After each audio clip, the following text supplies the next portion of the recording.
Today's hunt will be a little different as I'm hunting in the chronic wasting disease surveillance zone. This week on Kentucky Afield. Here comes a big doe. Modern firearms season for deer kicks off in less than a week on November the 12th.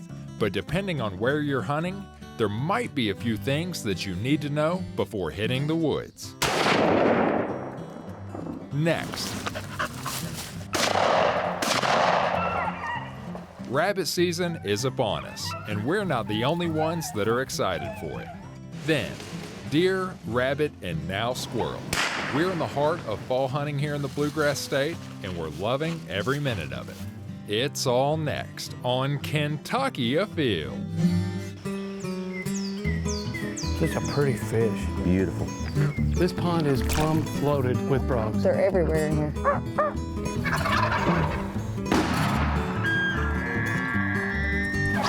Yeah, this is a good fish right here. Really good fish. Come here, girl. Yeah, boy. That's a big rabbit. Nice job. Yes! Yes! My first musket. Mercy, Leo! Yeah, look in here, it's a keeper. There it goes. Boom! Wow, that happened fast.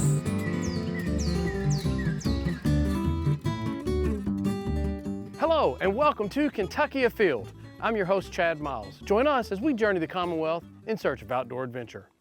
CWD, or chronic wasting disease, has never been detected in Kentucky, but it has changed the way we have to hunt some of the counties in the Southwest. Today I'm in Marshall County, Kentucky, hunting for whitetail. Today's hunt will be a little different as I'm hunting in the chronic wasting disease surveillance zone. That means if I'm lucky enough to harvest a deer, I need to have the carcass checked for CWD at the nearest check station. Because I've already punched my buck tag, today we're going to be hunting for a mature doe only. Oh, here we go. There's a doe behind us. It's kind of small. Here comes a big doe.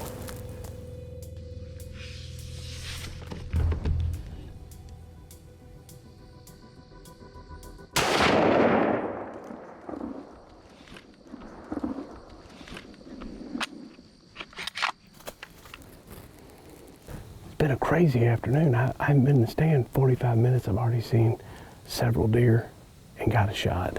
But it was such a fast situation. It literally shows up, runs the field, luckily stops right at the corner. I'm guessing probably 160 to 175 yards. This gun was zeroed in at 200. I felt like I put the crosshairs on it right at the upper shoulder, so I may have shot over it. I may have shot high. I felt like I had a good rest. Responsible thing to do is to get out of the stand, go down there, and take a look. Oh, wait a minute, here we go, here we go. You've got blood right here. This might be the impact spot. There's the deer. That deer only ran about 70 yards, but in 15 yards it was out of view, and its tail was stuck straight up in the air, which made me think that I'd missed it. Let's go see where it's hit at. Oh, well, here she is. You know, my stand is about, from here, about 170, 80 yards that way. The deer was standing out here crossing this field. And when I shot, I saw something coming through the woods, and I couldn't tell if I had missed and the deer had turned and went that way, which I could have never seen it, or it would have went up across the field I was looking at, and I never saw it cross. So I wasn't sure exactly what had happened, but as I walked over here and found the blood, she's only laying about 45 or 50 yards from the shot was made. And man, what a beautiful, nice doe. This doe looks as healthy as it can be. It shows no sign of any sickness, but that doesn't mean it doesn't have to be tested. I still need to field dress this deer, get my ink pen out, fill out my harvest log, and get it to the check station before they close. I'm here with deer program biologist Tommy Apostolopoulos. How you doing today? I'm doing well. So this season, a deer hunter that hunts in the 5-county surveillance zone, if they're successful in taking a deer, what do they need when they show up at the check station? So you'll need the deer, whether it's whole, gutted, or you can just bring us the head and we'll take a sample off of it. You mind if we take the head? No, not a bit. Not a Okay. bit. All right. Good deal. So you take the entire head, that's the plan? Yeah, so the samples that we pull are the lymph nodes right here underneath your jaw. Okay. And so it's just easier if you're not gonna mount it or European mount or nothing to just take the whole thing. If you're interested in taxidermying, like say you get a nice buck later or something, what we would do is we would take this, we have a white tag, and I'll get one here in a second. We just stick it through the tongue. Okay. So that doesn't mess up the cape or nothing. You tell us where you're gonna take it. Okay. And then we later contact that taxidermist and we go after it's been caped. So you're going to send these off. If somehow this deer, which still to this day has never happened in Kentucky, Yeah. if this deer comes back positive, you've got my phone number. You guys are going to immediately reach out, right? Yes, we will contact you if the deer's positive, so you kind of don't want to hear back from us. Yeah. But if like 4 or 6 weeks go by, you haven't heard and you're curious, so we give you, it's a business card with a specific tag number associated with your information and this specific sample. And so that number is how you're gonna figure it out. Okay. We're also asking for about a 1 mile general idea of where you harvested that animal. The telecheck number, we'll get some contact information from you, but that's it. And we'll take care of the rest once you get there. To find out where these telecheck stations are located and the hours in which they're going to be open, where do you get that information? So you can look in our fall hunting guide or our website. Just like last year, same 5 counties, Marshall, Callaway, Graves, Hickman, and Fulton. There are 13 check stations in those counties, kind of scattered throughout. So there shouldn't be one very far from where you are if you harvest a deer in those counties. We're only requiring you to bring your deer to us on the 3 weekends and 2 Mondays of modern gun season. Okay. So that's November 12th through the 14th, the 19th through the 21st, and then the 26th and 27th. There are check stations that follow this same process. It's going to be in the southeastern part of the state, though, in Bell and Harlan counties. The check stations there are completely voluntary. They're highly recommended, but they're not mandatory. And if you want any information on where to find those, you can go on our website to the CWD page at fw.ky.gov. One thing that's still in place from last season, no hunting over bait, correct? Right, we are restricting baiting and feeding in those 5 counties to avoid nose-to-nose contact as much as possible. Baiting includes any kind of grain, fruits, veggies. And mineral licks, right? Mineral licks as well, and that does not include standing crops or anything that's planted in the ground. Well, I appreciate you coming and sharing this information with us. Hopefully we come out of 2022 in the same situation we were prior to the season, that is no CWD in the state of Kentucky. Absolutely. Hey, this was pretty painless. It was pretty easy. Yeah. And I learned something today. Yeah. So, hey, I appreciate your all's time. Yeah. I hope we get plenty more samples and, 5 minutes in and out. Yep, that's it. It don't take long at all. All right, thank you so much. Yeah, you're very welcome.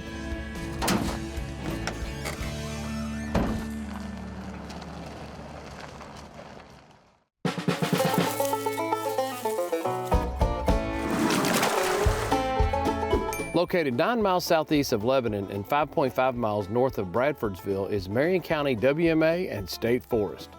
This wildlife management area is nearly 1,400 acres and offers excellent hunting opportunities.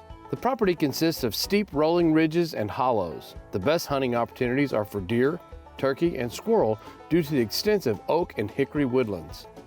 Take note, while there are several small streams on the property, fishing is not really recommended due to poor fishing opportunities. Also, all parking spots are located on the eastern boundaries along Siloam Road. Parking along the road is prohibited. Remember that wildlife management area users must abide by the Kentucky hunting, trapping, and fishing regulations. Also keep in mind that regulations on WMAs often differ from statewide regulations. So be sure to review the hunting guide or website for the specific WMA that you're hunting. For more information about this WMA or the latest regulations and restrictions that pertain to it, visit our website at fw.ky.gov or call 1-800-858-1549.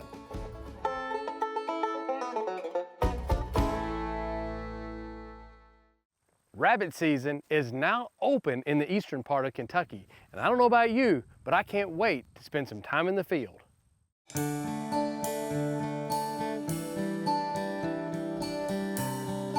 Well, rabbit season is finally here. It's a little warm today, but we're hoping to get these dogs out and put them on some bunnies. You guys ready to get after it? We are. Yes, sir. Now, this is a farm that we've actually been on before late in the year, and you guys have had a lot of success rabbit hunting here in Spencer County. Gun season's coming up this week. You guys actually bow hunted this morning. Been up since 3:45 this morning, so. Hey, what gets better than combining a day of bow hunting and rabbit hunting all in the same day? That's the way to do it right If we there. just brought the boat, we could have crappie fish later tonight. That would have been nice. That would have been nice. Hey, you actually have a dog with you today, too. Tell me a little bit about your dog. My daughter found that dog. I guess he was about 3 months old, so when we got him home, I thought I'll take him out and start training him, and I did. Well, we'll see how he does. I brought my two. I got Josie, this little lemon dog here, and Checkers, the tricolor. We've been doing some training, and they've hunted once this year, so hopefully we can get out and jump some bunnies. Ryan, you see any deer this morning? Seen 3 deer, 3 bucks, 1 doe. Okay. Not as many as we wanted to, but still good time. Good to get out. So we're actually rabbit hunting where you deer hunt, and a lot of people have concerned that it's going to mess their deer up. What's your thoughts on that? I don't think it has any effect, honestly. You know, another farm we hunt, there's dogs that run loose constantly. You know, they don't have any fence or anything, you know, and they get out and run rabbits, and, you know, we still see deer day in, day out. So I think it's hardly any effect, honestly. Okay. Well, Dan, you and I have done some fishing in the past, and this is a piece of property that you've had permission to hunt for a while. You killed some limits out here several times. Yeah, this farm generally has a lot of rabbits on it. Okay. So it should be a good hunt. These dogs have said, I've been on this leash long enough, let's go. Go get them.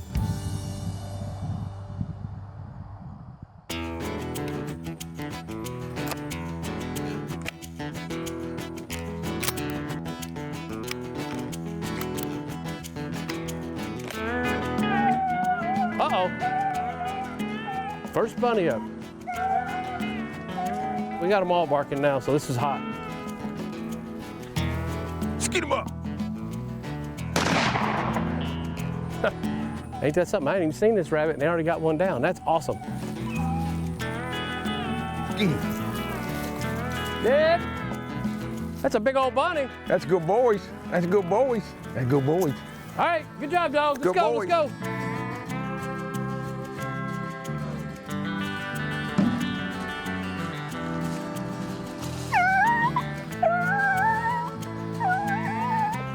Ryan, they coming back down towards you.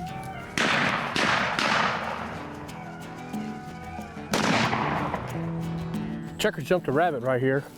Ryan was able to get a couple shots, but it's really thick. And we just had a shot over here, but I haven't heard whether or not they got that rabbit yet. Hey, Chad, I think I killed that rabbit your dog's on. Oh, okay. Hey, we got that rabbit down. So you see it, right? Yeah, I missed it. It come by me and went up the hill and turned around and come right back, and I think Dad killed it. Hey, you're supposed to shoot all the shells. You just shot one. I know it. I was trying to outdo my son because I think he emptied everything he had over there. Well, you look like you did a good job because there it lays. Nice shot. Thanks. See how this goes right here? I get handed the rabbit. This is why I This is had a dirty son work. right here. This is why I had a son. There you go. Too bad we're not swamp rabbit hunting. They'd be about 3 times that size. You really weigh him down.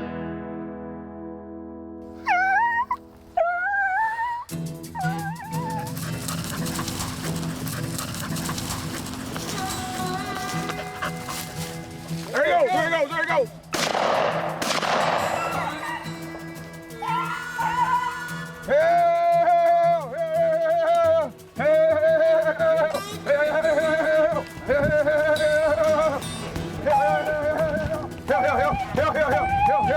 Help! Help! Help! Skeet him up, skeet him up, skeet him up, skeet him up, skeet him up, skeet him up, skeet him up, skeet him up, skeet him up, skeet him up, skeet him up, skeet him up, skeet him up. Still going. I'm gonna tell you, Chad, I'm pretending like I didn't see that. That was too close. Come here, Josie. This is just grown up thick briars. And what this is it's perfect for rabbits to elude birds of prey. Think about a bird trying to swoop down and get something out of this. It would be nearly impossible. It's also a great spot to raise young and keep them away from coyotes.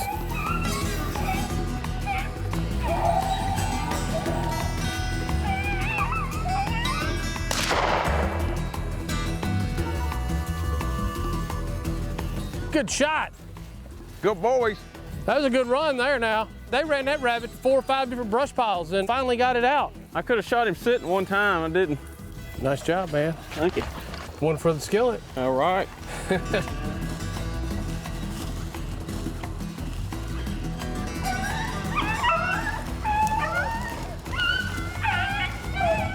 There he is, coming right at you, right at you.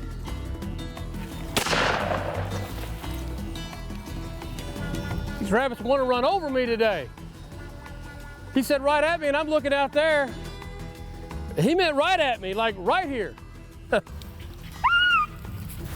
Here he is, here he is, here he is. Look, dead, dead. Here you go. Good boy, good boy.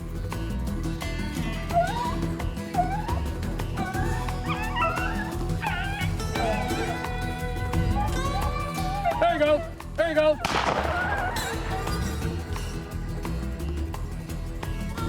That was awesome. Dogs were in this one maybe a couple hundred yards. Came back by me. We got him.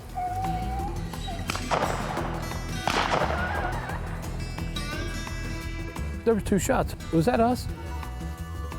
There he is, that's Barry. He must have got that rabbit. Oh my gosh, that thing ran forever. There you go.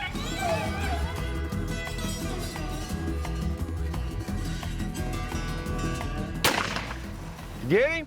Got him. What a crazy race. That was so good. I am so impressed. Hank did such a great job. Ran that rabbit around there, and the rabbit, you could tell, was getting tired. It wasn't going very hard, but he was out in front of the dogs. Of course, these dogs got about 20 miles on them now today. I did not want that rabbit to get away. These dogs, after 20 miles, the truck's right here, wanted to go ahead and take that one. Well, guys, I really appreciate the invite. I couldn't imagine a better day this early in the rabbit season to come out here and run dogs. I really appreciate you guys. We got to do it again. Yep, it was a good day. A lot of fun. When the leaves fall off the tree and deer season wraps up, that's when it's time to grab the squirrel dog and hit the woods.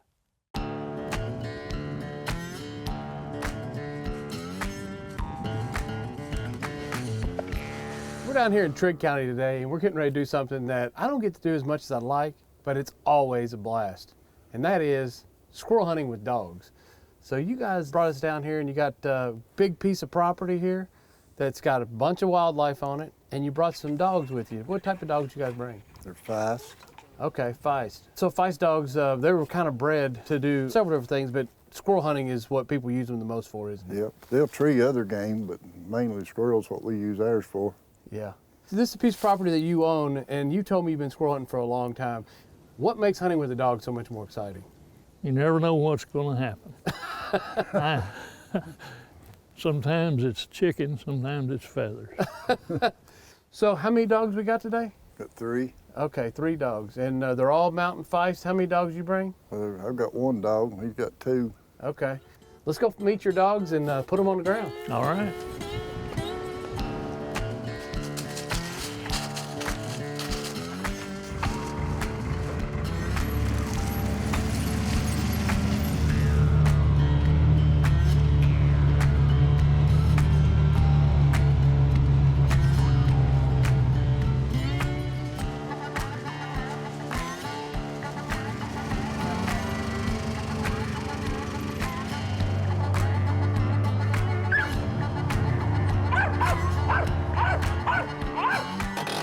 You notice this is a little different style of hunting.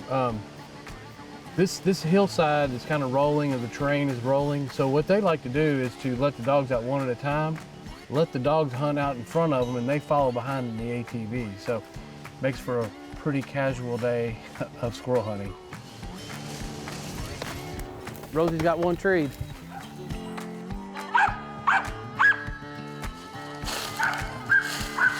We got 2 squirrels right here. You gonna take the bottom one? Whenever you're ready. There you go. Great shot. Yep.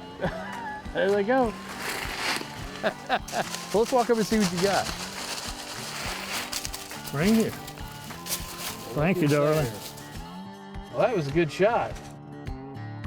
So Rosie ran over here and grabbed one of these squirrels. I don't know if she got the first one or the second one, but I found some blood. Yep, there you go. That's how it's done right there. I was born in a tent at a sawmill in 1938, and I started squirrel hunting when I was 5. And we weren't sport hunting, we were hunting to eat. Yeah, oh yeah. So we killed whatever our parents wanted to cook for a meal. So that's the way I started squirrel hunting. Wow. Been doing it ever since. Can you imagine turning a 5-year-old loose with a 22 now to kill? It was just a different time and place, wasn't it? I mean, you did it out of necessity too. Yeah. Yeah.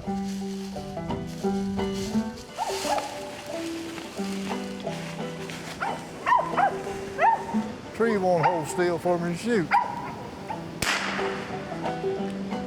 Good job. Bring it here.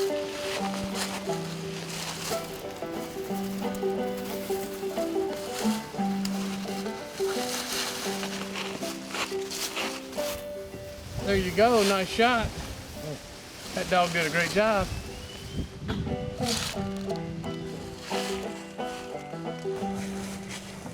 Well, I'll tell you what, I appreciate you guys giving me a little bit of history about squirrel hunting today. We've talked about squirrel hunting from the time you was 5 years old. Unfortunately, the weather didn't cooperate for us, did it? It's got a mind of its own. You know, we know there's a ton of squirrels where we hunted, and the dogs did really good considering the situation, but we start dealing with these wind gusts of 20, 25, 30 mile an hour. They decided to hole up on us, I think. But and I'll tell you what I really like. I like watching how you guys have used some of the modern day technologies of the GPS and the ATV. It kept you out here chasing these squirrels up and down these hillsides. You don't see any end in this game, do you? You're going to keep going, aren't you? That's right. As long as I can. And I really appreciate you coming out here and bringing your dogs and taking us on this hunt. You're very welcome. We appreciate you coming too. It's been a lot of fun. Hopefully the next time Mother Nature will cooperate and we'll have a better hunt. Okay. Thank you guys. Thank you.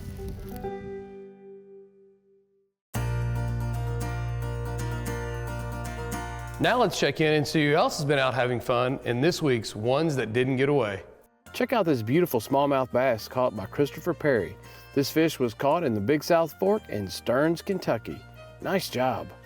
Here we have a stringer full of fish caught by Ethan Mitchell and his dad and uncle. They were caught at a family farm pond in Ohio County. Nice job. Here we have George Crone of Floyd's Knobs, Indiana, who caught this trophy rainbow trout while fishing in Cumberland River. Nice fish. Here we have 2-year-old Walker Donnelly from Smith Grove, Kentucky, helping his dad on a family dove hunt in Edmonson County. Nice job. Here we have Molly Kramer, and this is her first deer ever taken with a bow. She took this massive deer in Mason County, Kentucky. Congratulations. Here we have Nicholas Morgan with a nice 3-pound bass that he caught in his neighbor's farm pond. Nice job. Here we have 3-year-old Haiti Hilleman, who caught her first fish ever, a nice bluegill that was caught in her family's pond. She caught this fish on her Paw Patrol fishing rod. Check out this beautiful largemouth bass that was caught by Blake Russell. He's from Mount Washington, Kentucky, and this fish was caught at Rough River Lake using a crankbait. Check out the tines on this deer that was taken by 7-year-old Barrett Fletcher from Nelson County. He took his first buck ever during the youth season on his Pop and Mimi's farm. 36-year-old Michael Dunn decided this was going to be the year he takes up bow hunting, and he took this nice doe in Washington County. Nice job. Here's a fish we don't see very often. This is Joe Vickers of Cincinnati, Ohio, who was fishing for stripers at Lake Cumberland and caught this lake sturgeon. This fish was released immediately. Nice job. There are many hunting seasons open right now here in the state of Kentucky, and if you want to get out in the woods, go to fw.ky.gov and find an opportunity near you. And remember, hunting and fishing on private property is a privilege. Always ask permission and thank the landowner. Until next week, I'm your host, Chad Miles, and I hope to see you in the woods or on the water. Did you know that Kentucky is home to the largest elk herd in the eastern U.S., with an elk zone twice the size of Yellowstone National Park? Look how big that animal is. I mean, this is just amazing. And we enjoy one of the most diverse fisheries in the country. Just ask Christine. Very nice. Woo! And by the way, Kentucky is known for being one of the top 5 states for trophy whitetails each year. Additionally, more than 100,000 Kentuckians have benefited from our conservation education programs like the Salado Wildlife Education Center, summer conservation camps, Good job. and our Learn to Hunt and Fish classes. Or did you know about the 1.6 million acres open to the public? These are just a few things that Kentucky's Department of Fish and Wildlife have helped preserve. This is one of several we have on the Kentucky River. She's got plenty of room in that nest for chicks. Who pays for conservation in Kentucky? Well, since the department receives no general fund state tax dollars, we rely on the sportsmen and women of the Commonwealth. He's been waiting years for that. So, if you enjoy Kentucky's resources, help us manage them by purchasing a hunting or fishing license today. You can do so by visiting fw.ky.gov.